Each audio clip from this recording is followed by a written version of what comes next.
Hello everybody. Today I'm gonna present you galactosemia. Galactosemia, it is an C4 epimer of glucose which can be found in dairy products like sugar beets and other gums and mucilages. It is synthesized by the body where it forms part of glycolipids and glycoprotein in several tissues. Also, it is an rare disorder that affects body ability to break down a food sugar called galactose.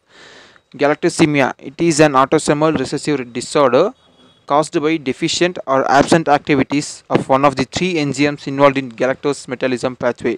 Those are galactokinase, galactose 1 phosphate, uridyl transferase, and UDP galactose 4 epimerase. And next we are going to see historical background. The first case in literature of condition that we know to be galactosemia was reported by Von Reus in the year 1908. The first detailed description of classic galactosemia was given by Goppert in the year 1917. The cause of classical galactosemia were identified only some years later in 1956 by a group led by Hermann Kalker. Mason and Turner in 1935 were the first to report the successful use of a milk-free diet in an infant with galactosemia. And in 1950, different strategies to feed infants diet without galactose were discussed in the literature. And we're going to see the physiological mechanism. The clinical and about 1 in every 50,000 babies in United States is born with galactosemia. The clinical manifestation of each enzyme deficiency differ. Patients with GALACT deficiency, which is type 2 galactosemia, have the mildest clinical consequences as they may present only with cataracts. GALT deficiency, type 1 galactosemia, potentially lethal and demonstrates long-term and organic specific complications. In this slide we can see lactose, which is a cleaved form of glucose, and galactose. Galactose, as we can see here, in normal galactose binds, GALT binds to galactose and then it converts it to glucose, which is used for energy. But in galactosemia there is no GALT enzyme, so the galactose 1 phosphate concentration rises to toxic level, which causes kidney failure, enlarged liver, cataracts and brain damage. And in this slide we can see here it is the normal mechanism, which is also known as the Leloir pathway, which is the normal pathway of galactose converting to glucose. But in B we can see here a deletion of galactose 1 phosphate uridyl transferase and here UDP glucose pyrophosphorylase, so it cannot perform its activity in converting the galactose into glucose. Then we are gonna see genetic transmission. Galactosemia, as I said, it is an inherited autosomal recessive disorder of galactose metabolism. People with galactosemia cannot tolerate any form of milk, and the sugar lactase, which is a disaccharide present in milk, is made up of equal parts of glucose and galactose, as I said it before. Thus, a deficiency of the enzyme involved in galactose metabolism can lead to severe clinical consequences. And in this image we can see an autosomal recessive inheritance.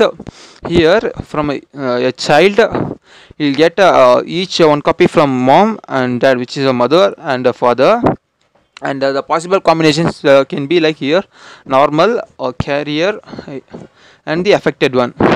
Here we can see the autosomal, which is non-sex chromosome with normal copy of gene, and here the autosomal chromosome with a defective copy of gene. Here we can see the chromosome 9, which is the chromosome affected in galactosemia, which is the GALT gene.